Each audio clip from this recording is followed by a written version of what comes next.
Super Mario Odyssey has been the talk of E3. We all got to play it. We've made a few videos on it. Hopefully you guys have enjoyed those so far, but we still have a few questions. Hello everybody, Gabe from Switchforce here. I have Jake here to my right, and yeah, we have a couple questions about Mario Odyssey that we would still like answered before the game releases. We are confident that they will, and I think the easiest one to start with is the fact that multiplayer, Jake. It has been mentioned. I don't know how it's going to be implemented. I was hoping it was just going to be a pure single-player game, but they did make the mention. Gabe, you have the quote up, so you read us the quote. All right, so here's the quote, again, directly from Nintendo. They said, "The first thing that I want to say about multiplayer is that since this is a Nintendo Switch, and it does have two controllers, it is very easy for you to imagine handing one to another person. So there probably is something you'll hear about multiplayer. The timing's not quite there, so I hope you were able to wait a little longer to hear about that." This basically, in my mind, confirms that multiplayer is a thing.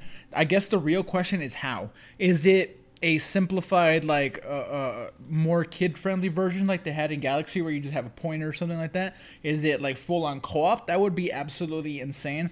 Yeah, I don't really know with the whole exploration factor and massive collectibles and open worldness of Super Mario Odyssey, how full-on co-op would work. Maybe it would. Maybe it'd be fun to run around with a partner and just explore all the different areas you could find. It'd be kind of hard with the capturing element because usually there's only like one enemy to capture, so you couldn't. If it was like a puzzle where you need to get up higher using like say like the up route or a bullet bill or something, you couldn't really have two unless like if you have two people they just jump together like one capture device. I'm not really sure what they're gonna do, but it'll be interesting to see how it is implemented because again they can't really use a pointer. I guess you could make a cursor appear on the screen, but that was sort of like a Wii fad. Yeah. So I don't know. It could be exclusive modes. It could be a number of things. So again, this is why this is a question that we will like answered because there are multiple possibilities and they have all but confirmed it. So that's one. Next question though that we have is how many kingdoms and how linear is this? Because the kingdoms that we have seen, you know the name specifically. I call them New Donk City and the Sand one. What do you call them? They're called Metro Kingdom is New Donk City. Then the Sand Kingdom is Toast Arena. And then the Wood Kingdom is the Forest one, are the three that they have unveiled so far. And then in the trailer, there is, I don't know if it's a full kingdom or just like an opening level that you get Cappy, because there is like an all-white, like classy looking, velvety, almost ghastly, ghostly looking level or world. But I don't know if that might just be like an intro level when you first meet Cappy. But yeah, I'm very curious if they have... Because they said that there's a ton of moons, a ton of collectibles, so the worlds have to be very big, and I don't know how many worlds there are. We also know there's the Food Kingdom one, the Neon Food one. See, I guess the question then becomes, is it fewer worlds that are just way bigger, or is it still a bunch of worlds that are also way bigger? I think it's got to be not as many as like Mario 64 or Mario Sunshine or even Mario Galaxy. I think it's got to be fewer worlds that are much more expansive because like in the Wood Kingdom they showed, it has multiple level like tiers to it, and in the trailer we've seen areas that include dinosaurs which are in the wooded area in much more diverse environments as well. So it's got to be that they don't have as many, maybe like 5 to 8 to 10, but just very, maybe not even 10, just very fleshed out and very huge. And then the linearity of it, we kind of got an idea during the demo that you get a main objective, and once you complete the main objective, you move on to the next main objective without ever being kicked out of the world and restarting. And then along the way, you can find other like explorative moons and boxes, or by doing small objectives along the way, or small little side tasks. But how do the worlds work? Like, do you have to go from Metro Kingdom to Sand Kingdom to Wooded Kingdom, or is there some option when you collect enough moons to like pick where you want to go, and then can you backtrack at any time, or is like once you complete a world you have to move on, or how does that all work? Is an interesting idea because it is like we do have these big worlds that are huge, and so how do you get to each one is an interesting. Yeah, I mean there doesn't seem to be like a hub world here like there is in 64 where you had the castle and you go into the painting right stuff. Like we don't have anything like that. Well, so we do know the ship flies around. The ship does and fly. There's a globe on there, so I wonder if, and Cappy sits on the globe sometimes, so I wonder if like you go to the globe and like can pick from like a world map of where which kingdom you want to go to. Yeah, so again another like open-ended question that can have a variety of answers, and we're excited to figure out which one it is.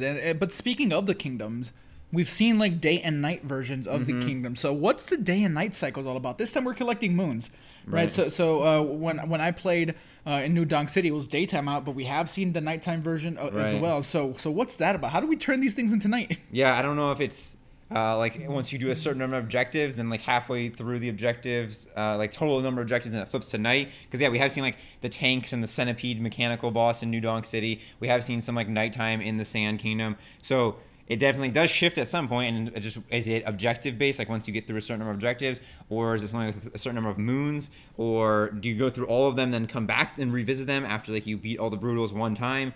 It's a very interesting concept, and again, it makes the worlds even bigger because they're like new locations or the same locations with brand new features about them. So it's a very interesting question that will be answered once we get the game in October. Yeah, you mentioned the brutals. I have to imagine they have something to do with it, right? Have we seen them at day or in the daytime, or have we only seen them at night? No, I've only seen them at daytime. Okay, so the only boss I've seen at nighttime, I think, that I can remember, is the mechanical centipede. Yeah. In New Donk City. Yeah, so day-night cycles. We know that it's not like a full-on day-night cycle like in a traditional. No, it can't be. Like, no, you're not standing in New Donk City waiting for it to turn into nighttime. That's not happening, so we can safely remove that from the possibilities. But yeah, we are very curious how that works as well. The next question we have is upgrades and power-ups. Exactly how do they work? We have a decent idea, but some more information would be pretty nice. You can take it away as far as this goes. My main question is there more than just capping, right? You also have collecting coins and the purple currency that's specific to each kingdom, and you can buy outfits with them and like souvenirs to decorate your hat ship. But can you? I think it's just called the Odyssey. But can you? It is. Buy outfits that give you different abilities, or can you eventually upgrade Cappy to have like a longer distance throw or something like that?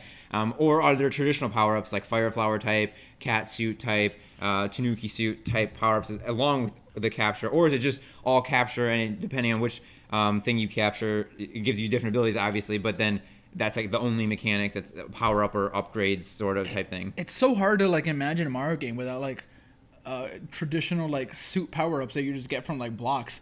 But maybe this is going to be completely different. Like there was mentioned earlier, you can go to the Odyssey and change your outfits and stuff, and are those sometimes tied to powers? We don't know how any of that works.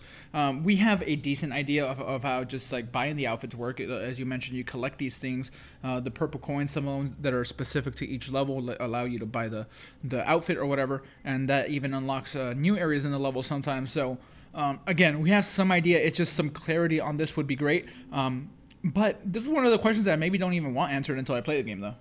Yeah, it'd be interesting to see, because they haven't mentioned that there's other collectibles too. So what are those collectibles? How many moons? I want to know how many moons there are. I want to know exactly how many moons there are. Yeah, the length of the game is another totally different question.